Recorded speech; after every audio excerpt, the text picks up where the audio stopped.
جی جناب، بجا فرمایا وغیرہ نکلتا رہتا ہے۔ اسے بات سننے اور سمجھنے کی ضرورت نہیں ہوتی۔ جن ملکوں میں بہت انصاف ہو ان میں شیر اور بکریاں ایک گھاٹ پانی پینے لگتی ہیں۔ جس طرح علامہ اقبال کے ایک شعر میں محمود و ایاز ایک صف میں کھڑے ہو جاتے ہیں۔ اس میں فائدہ یہ ہے کہ شیر پانی پینے کے بعد وہیں بکری کو دبوچ لیتا ہے، اسے ناشتے کے لیے زیادہ دور نہیں جانا پڑتا۔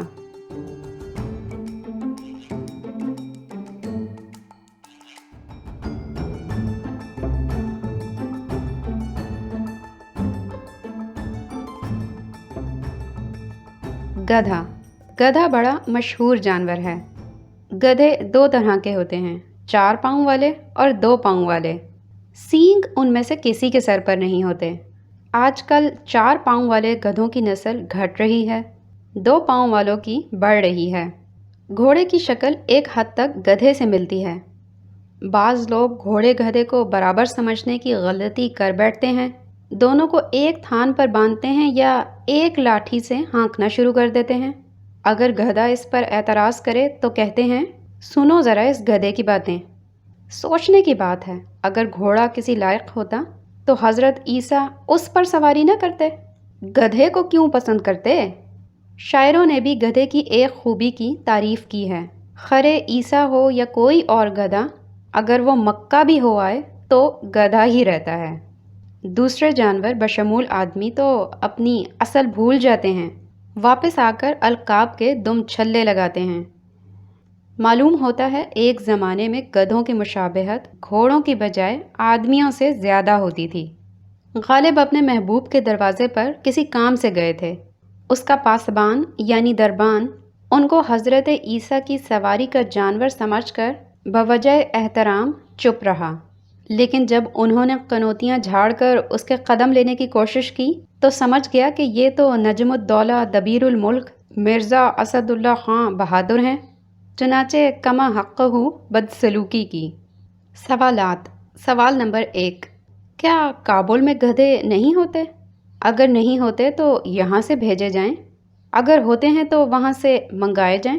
سوال نمبر 2، گدھوں کی طرح ہمارا منہ مت دیکھو، جواب دو۔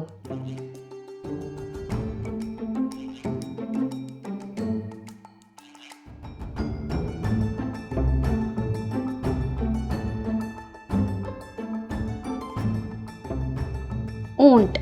اونٹ ایک جانور ہے۔ اکبر الہ آبادی نے اسے مسلمان سے تشبیہ دی ہے، کیونکہ مسلمان کی طرح اس کی بھی کوئی کل سیدھی نہیں ہوتی، اور مسلمان کی طرح یہ بھی صحرا کا جانور ہے۔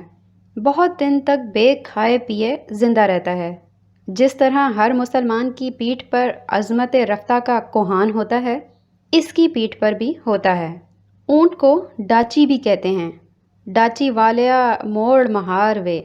ریلوے والوں نے آج کل اس کو پہیے لگا کر ایکسپریس بنا دیا ہے۔ عربی میں اسے ناقہ کہتے ہیں۔ حضرت قیس کی محبوبہ لیلا ہی نہیں، اس زمانے کی سبھی عورتیں ناقے پر ہی سوار ہوا کرتی تھیں۔ بعد میں ہند کے شاعروں، صورت گروں اور افسانہ نویسوں کے اعصاب پر سوار ہونے لگیں، کیونکہ اس میں ہچکولے کم لگتے ہیں، آرام زیادہ رہتا ہے۔ سوالات۔ سوال نمبر 1، اونٹ کو صحرا کا جہاز کہتے ہیں، کیا اسی مثال پر ہم جہازوں کو سمندر کے اونٹ کہہ سکتے ہیں؟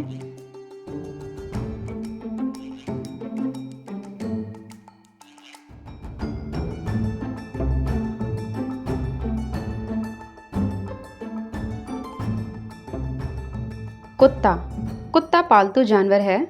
ہمارے شہر کی کارپوریشن اسے پالتی ہے اور مختلف علاقوں میں چھوڑ دیتی ہے۔ کارپوریشن اور بھی کئی جانور پالتی ہے، مثلاً مچھر، مثلاً چوہے، لیکن بھونکنے والا جانور یہی ہے۔ کتابوں میں آیا ہے کہ جو کتے بھونکتے ہیں کاٹتے نہیں۔ کاٹنے والے کو بھونکنے کی ضرورت ہی کیا ہے؟ بھونکتا وہ ہے جسے کاٹا جائے، جسے گزند پہنچے۔ کتا بڑا وفادار جانور ہے۔ کارپوریشن بھی اس کی بہت وفادار ہے۔ جن دنوں میں کتے شہریوں کو کاٹتے ہیں، کارپوریشن بھی ان کی ہمدردی میں کاٹنا شروع کر دیتی ہے کہ یہ ٹیکس لاؤ، وہ ٹیکس لاؤ۔ ناقے کے علاوہ کبھی کبھی پانی بھی بند کر دیتی ہے۔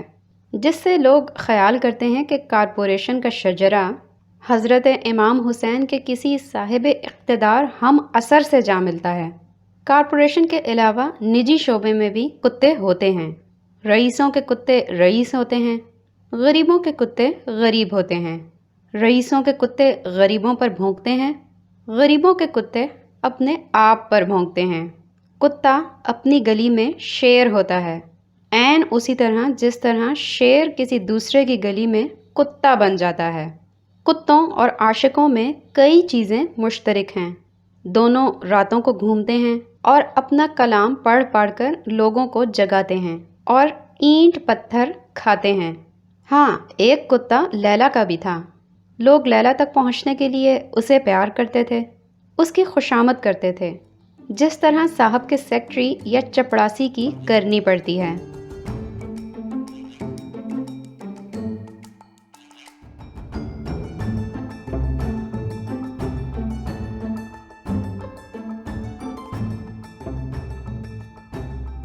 آدمی دودھ دینے والے جانوروں میں پالنے کے لیے سب سے اچھا یہی ہے۔ یہ نوکری کرتا ہے، دکان کرتا ہے، تنخواہ لاتا ہے، بچے کھلاتا ہے، انہیں پیٹھ پر بٹھاتا ہے، عجیب شکلیں بنا کر ہنساتا ہے، بہلاتا ہے۔ اپنی مادہ کی خدمت میں جتنی دوڑ دھوپ یہ کرتا ہے، کوئی اور جانور نہیں کرتا۔ اسی لیے تو اس کے سینگ غائب ہو گئے ہیں، کھر گھس گئے ہیں اور دم جھڑ گئی ہے۔ اس جانور کا پالنا اور سدھانا سب سے آسان ہے۔ اسے طوطے کی طرح بولنا بھی سکھا سکتے ہیں۔ ایک آسانی یہ ہے کہ گھر میں اس کے لیے الگ تھان یا پنجرہ بنوانے یا زنجیر ڈالنے کی ضرورت نہیں ہوتی۔ جس کمرے میں چاہو سلا دو، بھاگتا نہیں ہے۔ سوالات۔ سوال نمبر 1، تم اپنا شمار پالتوؤں میں کرنا پسند کرو گے یا جانوروں میں؟ سوال نمبر 2، اونٹ کو مسلمانوں سے کیوں تشبیہ دیتے ہیں؟ الف، کوئی کل سیدھی نہ ہونے کی وجہ سے، یا ب، بلا کھائے پیے بہت دن زندہ رہنے کی وجہ سے؟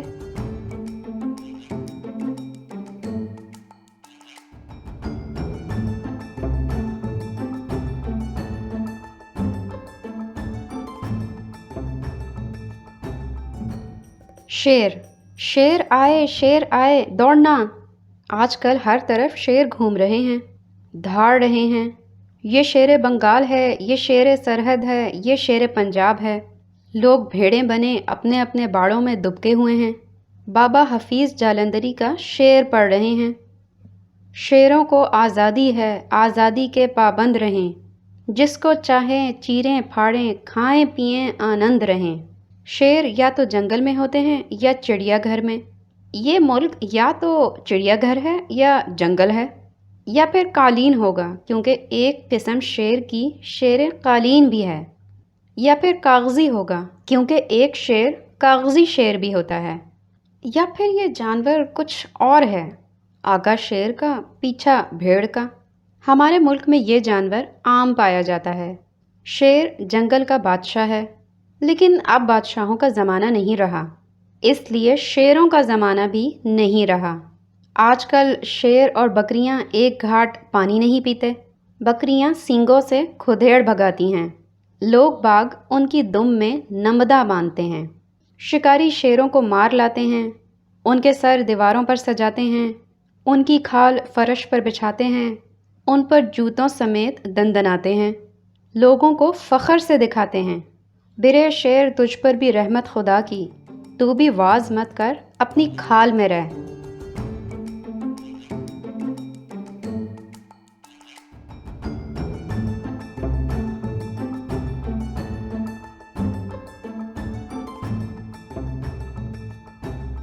احوال چند پرندوں کا۔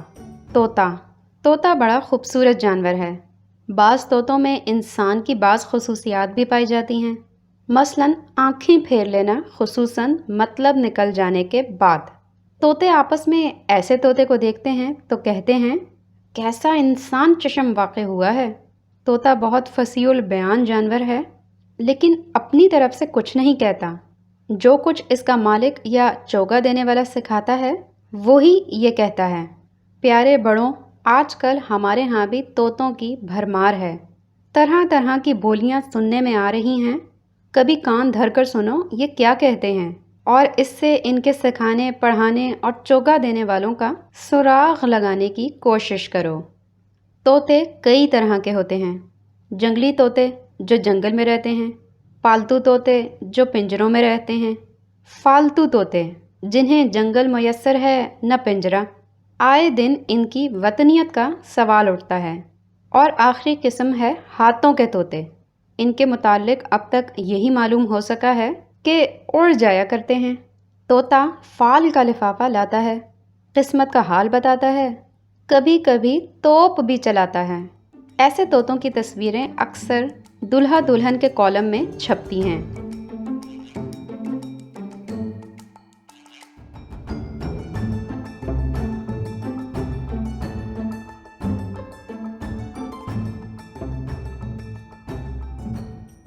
کبوتر۔ کبوتر بڑے کام کا جانور ہے۔ یہ آبادیوں میں، جنگلوں میں، مولوی اسماعیل میٹھی کی کتابوں میں، غرض یہ کہ ہر جگہ پایا جاتا ہے۔ کبوتر کی دو بڑی قسمیں ہیں، نیلے کبوتر، سفید کبوتر۔ نیلے کبوتر کی بڑی پہچان یہ ہے کہ وہ نیلے رنگ کا ہوتا ہے۔ سفید کبوتر بالعموم سفید ہی ہوتا ہے۔ کبوتروں نے تاریخ میں بھی بڑے بڑے کارنامے سر انجام دیے ہیں۔ شہزادہ سلیم نے مسمات مہر النساء کو، جبکہ وہ ابھی بیبی نور جہاں تھیں، کبوتر ہی تو پکڑایا تھا جو اس نے اڑا دیا تھا، اور پھر ہندوستان کی ملکہ بن گئیں۔ یہ فیصلہ کرنا مشکل ہے کہ اس سارے قصے میں زیادہ فائدے میں کون رہا، شہزادہ سلیم، نور جہاں یا وہ کبوتر۔ رعایا کا فائدہ ان دنوں کبھی مورز بحث میں نہ آتا تھا۔ پرانے زمانے کے لوگ عاشقانہ خط و کتابت کے لیے کبوتر ہی استعمال کرتے تھے۔ اس میں بڑی مصلحتیں تھیں۔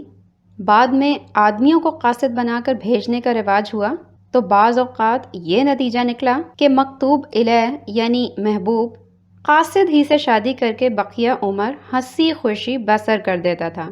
چند سال ہوئے، ہمارے ملک کی حزب مخالف نے ایک صاحب کو الٹیمیٹم دے کر والی ملک کے پاس بھیجا تھا۔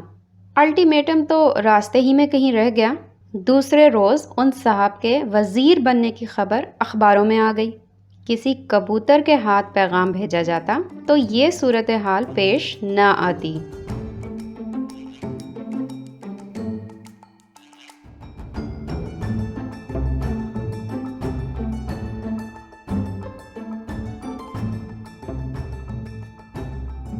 کوا۔ کوے ہیں سب دیکھے بھالے، چونچ بھی کالی پر بھی کالے۔ یہ سبھی ملکوں میں ہوتے ہیں سوائے جنوبی افریقہ کے اور امریکہ کی جنوبی ریاستوں میں۔ وہاں صرف سفید کووں کو پسند کیا جاتا ہے، اور سفید کوے اتفاق سے ہوتے ہی نہیں ہیں۔ کوا حلال بھی ہوتا ہے، لیکن صرف آغا تقی کے باغ میں۔ سنا ہے کراچی میں بھی ریڑھیوں پر کووں کا سوپ ملتا ہے۔ لوگ بڑے شوق سے پیتے ہیں۔ اپنے رنگ کی رعایت سے یہ بلیک مارکیٹ کے دام پاتا ہے۔ عرف عام میں یہ سوپ مرغی کا کہلاتا ہے۔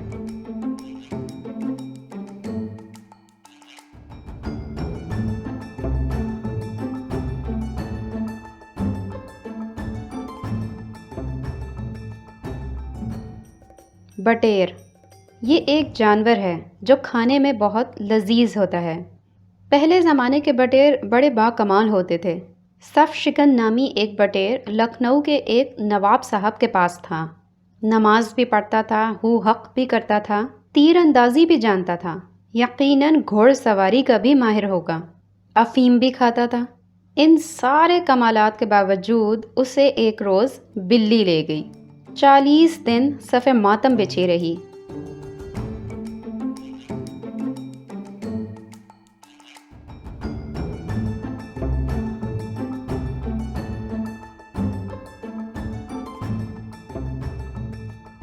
تیتر۔ یہ جانور خالص بہت کم ملتا ہے۔ عام طور پر جو جانور ملتا ہے وہ آدھا تیتر آدھا بٹیر ہوتا ہے۔ تیتر بڑا ہوشیار پرندہ ہے۔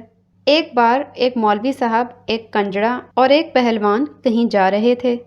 یہ اس قسم کی انمول بے جوڑ بات حکایات ہی میں ممکن ہے۔ خیر، ایک جگہ تیتر بولا۔ مولوی صاحب نے کہا، دیکھو کتنا اچھا جانور ہے۔ کہتا ہے، سبحان تیری قدرت، کنجڑے نے کہا جی نہیں، کہہ رہا ہے لہسن، میتھی، ادرک۔ پہلوان نے ڈنڈ پھلا کر کہا بادشاہو اے گل نہیں، یہ کہہ رہا ہے کھا گھی کر کثرت۔ اس پر بحث ہوئی، بحث سے تکرار ہوئی، تکرار سے لپا ڈکی ہوئی، تیتر کا کچھ نہیں بگڑا۔ موری ایک شاعر پرانے زمانے میں تھا۔ ایک شخص نے اسے بھونا ہوا تیتر بھیجا۔